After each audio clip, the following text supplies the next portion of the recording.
बड़ा सुंदर प्रकरण चल रहा है। पार्वती जी पूछ रही हैं कि आप निरंतर नाम जप करते हैं तो हमें भी नाम जप की पद्धति बतावें, नाम जप कैसे करना चाहिए। तो हम चर्चा कर रहे थे कि पहला उदाहरण तो भगवान शिव ने दिया है। पहला उदाहरण तो ये दिया है कि जैसे अत्यंत प्यासा व्यक्ति बिना पानी के लगता है प्राण निकल जाएंगे और वह सब कुछ भूलकर केवल पानी का स्मरण करता है, ऐसी व्याकुलता पूर्वक में निरंतर श्री राम नाम का जप करता हूं। दूसरा उदाहरण दिया, हिमेना कुलितम विश्वम स्मरत्यग्निम यथा तथा तद्वदेव त्वयि विष्णुम स्मरन्ति विबुधादयः। जैसे किसी व्यक्ति के ऊपर बर्फ पड़ जाए, हिमालय में घूम रहा है और बर्फीली हवा चली, फिर बर्फ गिरने लगी, अब बिल्कुल लगता है कि वो मर जाएगा बिना अग्नि के। तो वह जैसे व्याकुल हृदय से अग्नि का स्मरण करता है, किसी भी पद्धति से हमें आग मिले तो मेरे प्राण बचें, उतनी व्याकुलता से मैं भगवान श्री राम के पवित्र नाम का स्मरण करता हूं। तीसरा उदाहरण दे रहे हैं, बहुत ध्यान से सुने। पहले जल का उदाहरण, फिर अग्नि का उदाहरण, तीसरा उदाहरण भगवान शिव दे रहे हैं।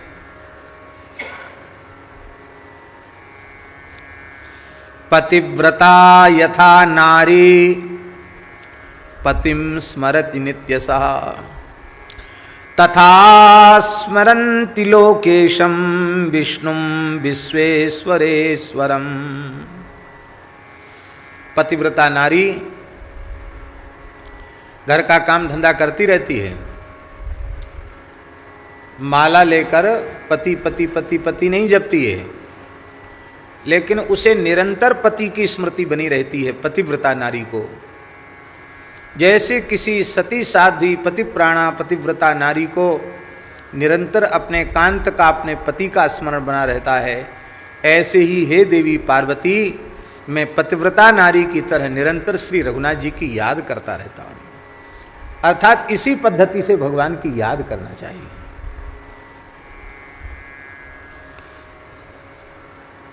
कितने उदाहरण हो गए? 3। अब चौथा उदाहरण दे रहे हैं।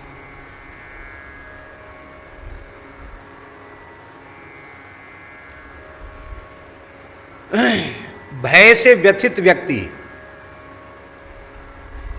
उसको लगता है कि अब हम मर जाएंगे, हमको कोई बचा ही नहीं सकता, इतना डर गया है वो आदमी अग्नि से, सिंह से, सर्प से अथवा किसी भी उपद्रव से, इतना डर गया है कि अब वो उसको लगता है कि किसी भी स्थिति में हम बचने वाले नहीं हैं।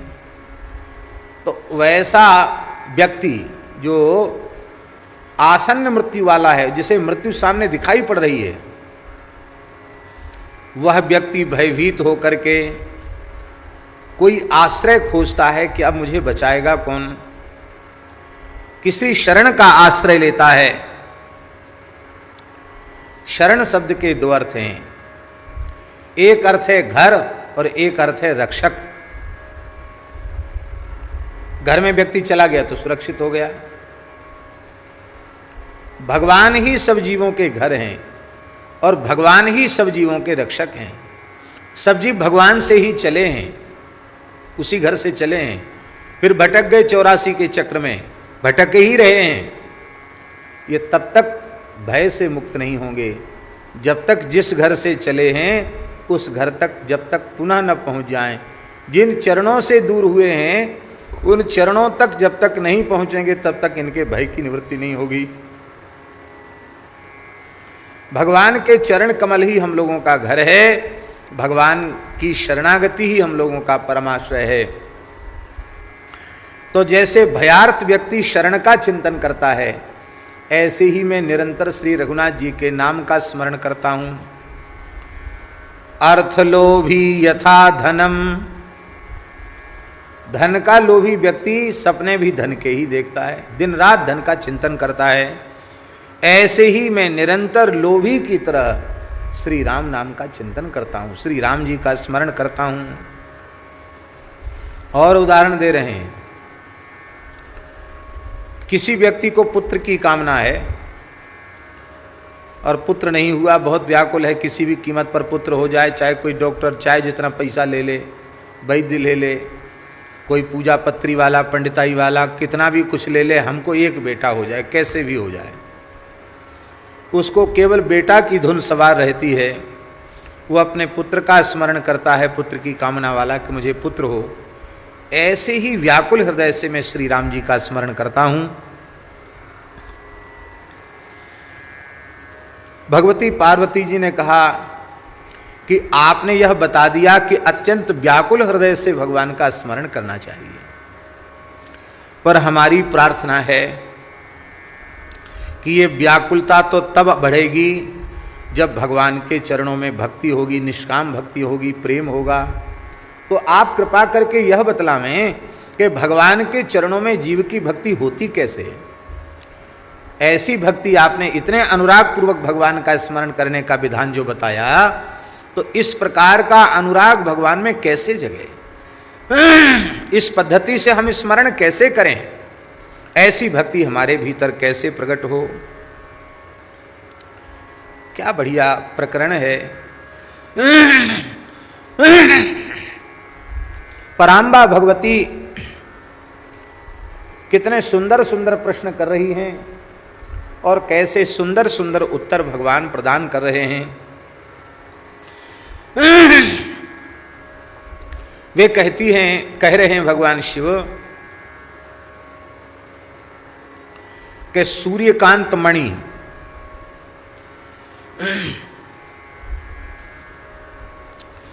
उसके निकट कोई काष्ठ, कोयला, ईंधन, रुई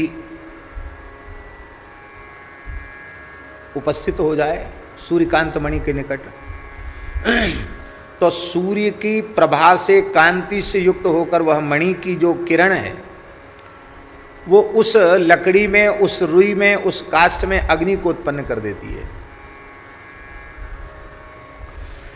ऐसे ही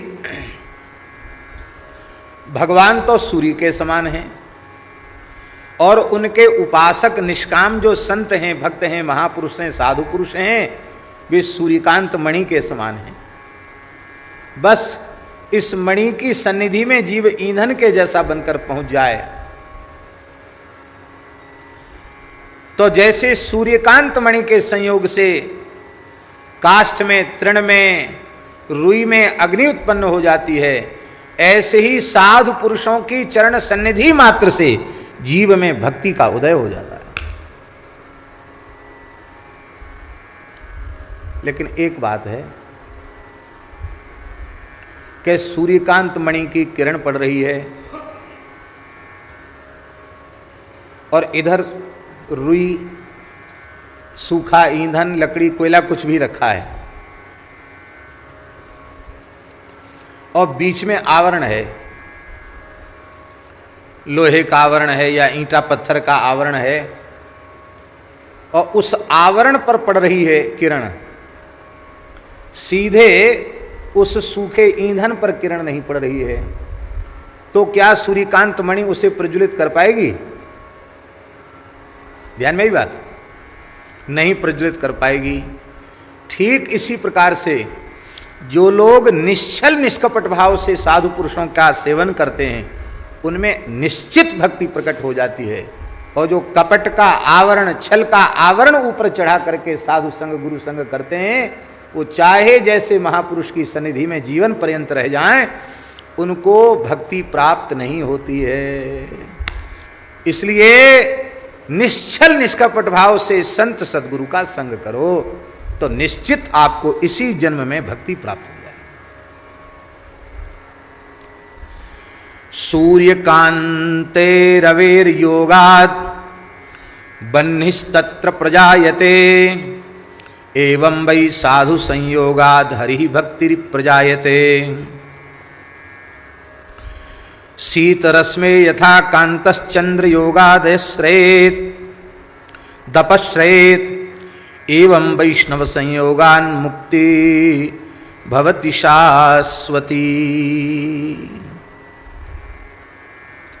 चंद्रमा की किरण चंद्रकांत मणि पर पड़ती है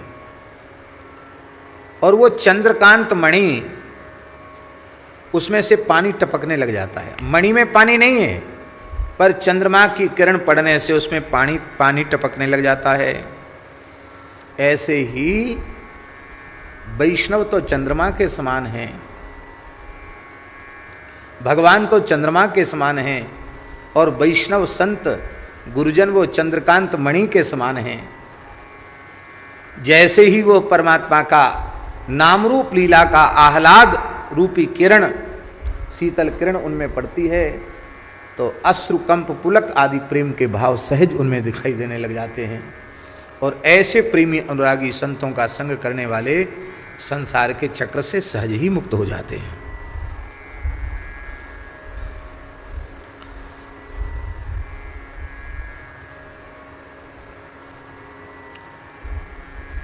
हे देवी पार्वती,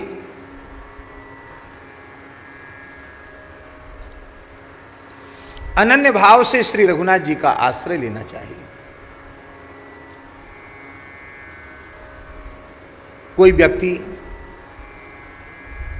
अपने घर पानी ले जाना चाहता है, सब घर के लोग प्यासे हैं, लगता कहीं से पानी मिल जाए, और वह व्यक्ति गया, उसको पानी मिल गया, बर्तन नहीं है उसके पास, तो उसने कहा चलो हमने तो पानी पी ही लिया है, अब गमछा में पानी को पोटली बना के बांध लेते हैं, घर तक ले चलते हैं।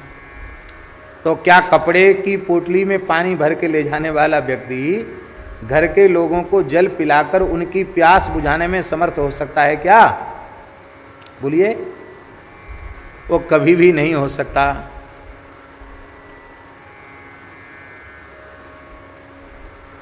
प्यास बुझाने में समर्थ नहीं हो सकता, क्योंकि जब तक वो चलेगा तब तक पानी कपड़े से टपक जाएगा। ऐसे ही जैसे वस्त्र में जल भरकर ले जाने वाला व्यक्ति तृषा को शांत नहीं कर सकता, प्यास को बुझा नहीं सकता, कृतार्थता का कृत्यता का अनुभव नहीं कर सकता, बहुत ध्यान से सुने, उसी प्रकार से हे पार्वती, हमारे प्राण जीवन धन श्री रघुनाथ जी के भक्ति के बिना कोई जीव कृतार्थ हो ही नहीं सकता है। इसलिए सभी देवी देवताओं की भक्ति का उपासना का फल है श्री राम जी के चरणों में प्रेम हो जाए। अन्य भक्तिम परित्यज्य विष्णु भक्तिम समाश्रयेत तोयम बद्ध्वा तु वस्त्रेण कृतम कार्यम कथम भवेत प्राप्य देहम बिना भक्तिम क्रीते सवृथा श्रमः विष्णु भक्तिम बिना धर्मानुपदिशन्ति ये जनाः ते पतन्ति सदा घोरे नरके नात्र संशयः। स्वयं वैष्णव नहीं है, विधिवत वैष्णवीय संस्कार प्राप्त नहीं किया है, भगवान के चरणों में उनका अनन्य अनुराग नहीं है, और उपदेशक बन जाते हैं। भगवान शिव कह रहे हैं, धर्मोपदेश करते हैं, कहते ऐसे अवैष्णव विमुख प्राणी यदि बिना हरि भक्ति के धर्म का उपदेश करते हैं तो घोर नरक में गिरते हैं, इसमें कोई संदेह नहीं है। हरि भक्त को ही उपदेश करने का अधिकार है।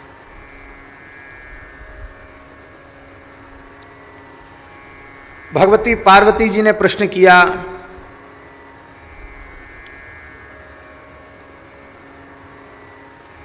कि भगवान आपने भक्ति की ऐसी महिमा बताई, स्मरण की विधि बताई, हरि भक्तों की कृपा से भक्ति मिलती है, ये बात आपने बताई, लेकिन एक बात तो बड़ी विचित्र है, वो ये है कि सब लोग एक ही बात कहते हैं, कर्म प्रधान विश्व रचिराखा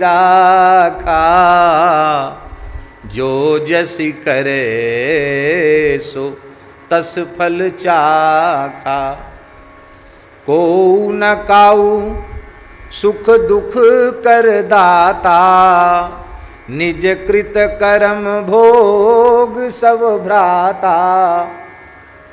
इतने वचन हैं शास्त्रों में। अवश्यमेव भोक्तव्यम कृतम कर्म शुभाशुभम नाभुक्तम क्षीयते कर्म कल्प कोटि शतैरपि। भोगना ही पड़ेगा।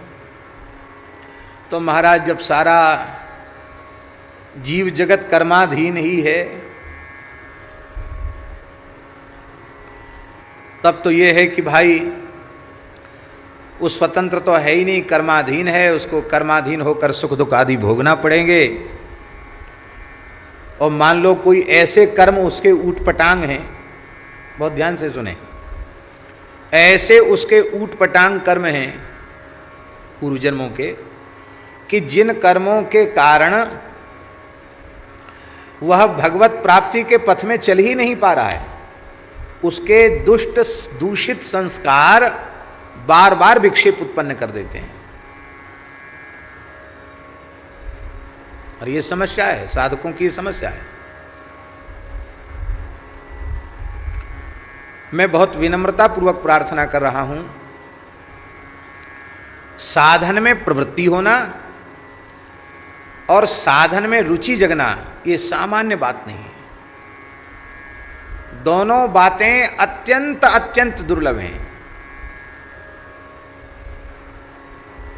क्या कहा था अभी हमने? और हाँ, साधन में रुचि और साधन में प्रवृत्ति। सत्संग के द्वारा साधन में रुचि जगती है। अब ऐसा करेंगे, अब ऐसा करेंगे, ऐसा करेंगे, पर प्रवृत्ति नहीं होती। कभी कहेंगे अभी तो गर्मी बहुत पड़ रही है, अभी ये नाम जप का नियम ठीक नहीं है, थोड़ा पानी आवे, वर्षा होवे तब करेंगे। फिर वर्षा आ गई, अरे बोले सबको कीच कांदा हो गया, मक्खी मच्छर बहुत बढ़ गए, अभी कहाँ, अभी तो भिन्न भिन्न सब जगह हो रहा है, ठीक नहीं। थोड़ी ठंडी आ जाए तब बढ़िया साधन बनेगा, तब भजन करेंगे।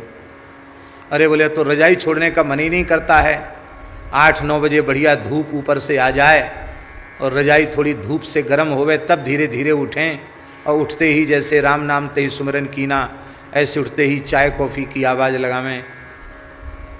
इसमें शीत ऋतु की सार्थकता है। तो साधन में रुचि जगने पर भी प्रवृत्ति नहीं होती, कोई ना कोई बहाना व्यक्ति खोज लेता है। इसलिए साधन में रुचि और साधन की प्रवृत्ति, ये दोनों भगवान की विशेष कृपा से जागृत होती है जीवन। हरि, गुरु और संत, गौ, ब्राह्मण, इनके प्रति मन वाणी क्रिया से किसी भी प्रकार का अपराध न बने, इनके प्रति निरंतर भाव जगे, भाव बढ़े, तो ही साधन में रुचि जगेगी और साधन की प्रवृत्ति होगी। साधन में किसी की रुचि जग गई, साधन में प्रवृत्ति हो गई, पर हरि गुरु संतों का अपराध चाहे मन से अथवा वाणी से अथवा क्रियात्मक रूप में बन गया, तो साधन की रुचि भी समाप्त हो जाएगी और साधन में प्रवृत्ति भी साधन की प्रवृत्ति भी समाप्त हो जाएगी। इसलिए अपने साधन को सुरक्षित करने का एक ही उपाय है कि जो अपने श्रद्धेय महापुरुष हैं उनमें निरंतर श्रद्धा की वृद्धि हमारी कैसे होगी। श्रद्धा शून्य व्यक्ति का संग नहीं करना, श्रद्धावान का संग करना। साधक की सर्वोपरि पूंजी श्रद्धा ही है। तो भगवती पार्वती जी ने कहा कि ये सारा जगत कर्माधीन है, और जब कर्म के ही अधीन है तो बेचारा व्यक्ति कैसे प्रयास करे, और कर्म के जाल में तो वो फंसा हुआ है न जाने कितने जन्मों से, और कर्मों का नाश तो होना नहीं है क्योंकि वो तो भोग से ही होगा, और जब तक भोग से पूरे पुराने कर्मों का नाश होगा तब तक नए नए कर्म और कर लेगा। तो वो तो कभी खत्म होने वाले हैं नहीं, नए नए हो रहे हैं क्रियमाण, वो संचित में जा रहे हैं, संचित से प्रारब्ध में आ रहे हैं, बस संचित क्रियमाण प्रारब्ध इसी फेरे में पड़ा रहेगा जीव। फिर भी जीव जब कर्म के अधीन है तो जीव भक्ति कैसे करे, कैसे भक्ति करे।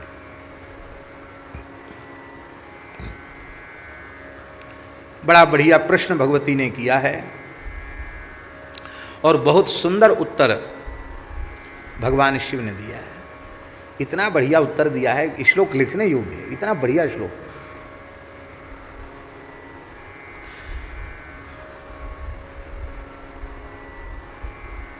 पिताजी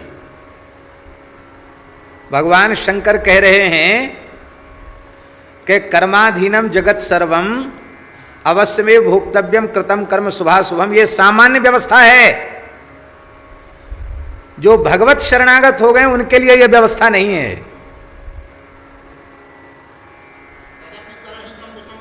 हाँ, तदपि करहि सम विषम विहारा, यद्यपि सम नहीं राग नरोसु, गहहि न पाप पुण्य गुण दोषु, तदपि करहि सम विषम विहारा, भक्त अभक्त हृदय अनुसार है। बड़ा बढ़िया श्लोक है। भगवान शिव कह रहे हैं कर्माधीनम जगत सर्वम विष्णुना निर्मितम पुरा। भगवान विष्णु ने, भगवान श्री हरि ने ये सारा जगत कर्माधीन बनाया है। तत्कर्म केशवाधीनम, और वे सब कर्म केशव के अधीन हैं। जगत कर्म के अधीन है और कर्म केशव के अधीन है। और वो कर्म कैसे नष्ट होता है? बोले तत्कर्म केशवाधीनम राम नामना विनश्यति। वो केशव के अधीन जो कर्म है वो राम नाम से नष्ट हो जाते हैं। राम नामना विनश्यति, इसी का भाव गोस्वामी जी के शब्दों में। मंत्र महा मणि विषय व्याल के, मेटत कठिन कुअंक भाल के, मेटत कठिन कुअंक भाल के।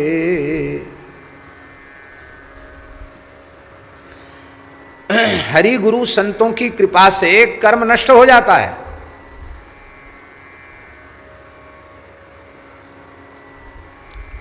परम श्रद्धेय प्रातस्मरणीय प्रेम मूर्ति पंचरसाचार्य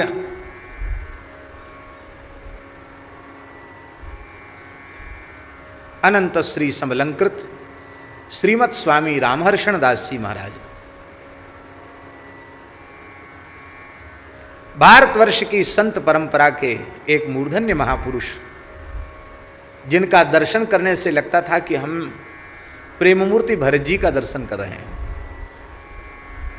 निरंतर भगवत प्रेम में विभोर रहने वाले ऐसे आचार्य स्वरूप भगवत स्वरूप महापुरुष, मैं स्थान भूल गया हूं, वहां किसी मध्य प्रदेश में कहीं वो थे अपने परिकर के सहित, किसी सत्संग यात्रा में थे और अनन्य गुरुनिष्ठ महंत श्री हरिदास जी महाराज, जिनकी सरकार के प्रति अगाध निष्ठा थी, वे उस समय सरकार की सेवा में थे।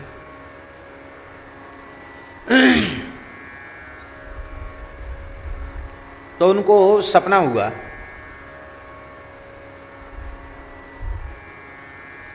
उनको स्वप्न हुआ कि हम कहीं जंगल में भटक गए हैं, भटक करके कुछ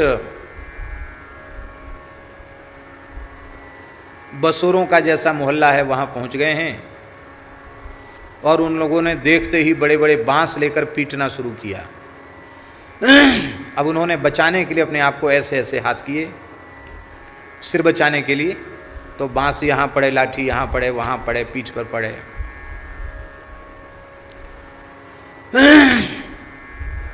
लगा कि मर ही जाएंगे।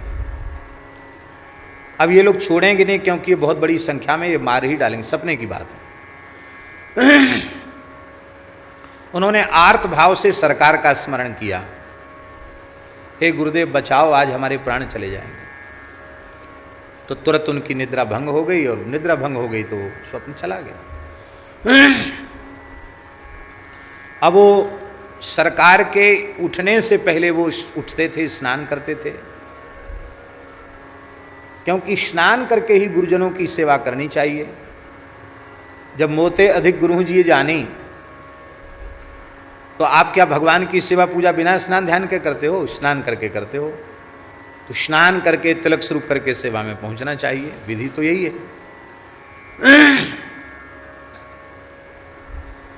गुरुजनों का शरीर अशुद्ध नहीं होता,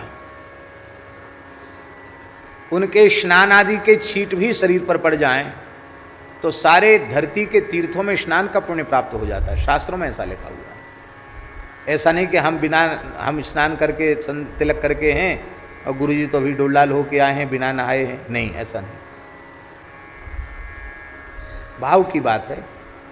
तो श्री हरिदास जी महाराज उसी भाव से सेवा करते। स्नान तो जब वो स्नान डोलाल गए उसके बाद जब वो हाथ धोने लगे तो उनसे मिट्टी छुई नहीं जा रही थी, बर्तन पकड़ा नहीं जा रहा था। उनको ये क्या हो गया, तो देखा तो वो बांसों की जो मार पड़ी थी उसके घाव, उसके चिन्ह उनके शरीर हाथों पर थे, हाथों से बचाए थे ना। सपना सच्चा हो गया। अब जैसे तैसे उन्होंने नहा तो लिया पर संतोष नहीं हुआ और उन्होंने सरकार के सामने जाकर के रोते हुए कहा, मेरे सारे शरीर में भारी वेदना है, ये देखो ये घाव सब हो रहे हैं, जैसे कोई लाठी पड़े ना, लाठी पड़ने से हाथ फूल जाए, छाले पड़ जाए, ऐसे। अब लोग कहते सपना झूठा होता है।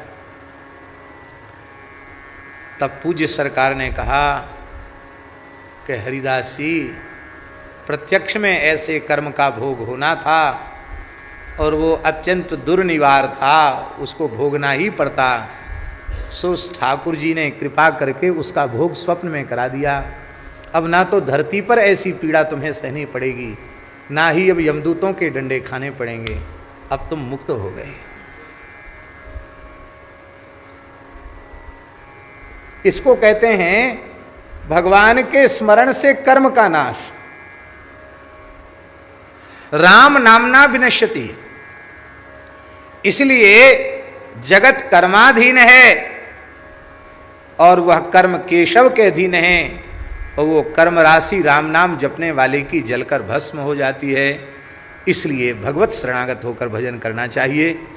इस सहारे नहीं बैठना चाहिए कि जो कर्म के अनुसार जो होना होगा सो हो जाएगा, हमारे कर्म में लिखा होगा भजन करना तो हम कर लेंगे, भगवान की प्राप्ति लिखी होगी तो हो जाएगी। ये सोचना अपने आप को धोखा देना है। बोलो भक्तवत्सल भगवान की जय।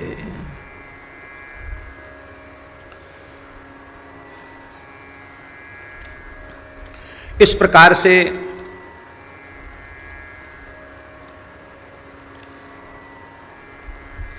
बड़ी सुंदर बात भगवान शिव ने भगवती पार्वती को बताई है। और ये कहने का प्रयोजन हमारा केवल इतना ही है कि इस संवाद से यह स्पष्ट हो जाता है कि भगवान शिव पार्वती श्री राम जी के कैसे अनन्य प्रेमी हैं, श्री राम नाम के कैसे अनन्य प्रेमी हैं। और इस बात को शास्त्रों के परम मर्मज्ञ विद्वान षडंग वेद विदुष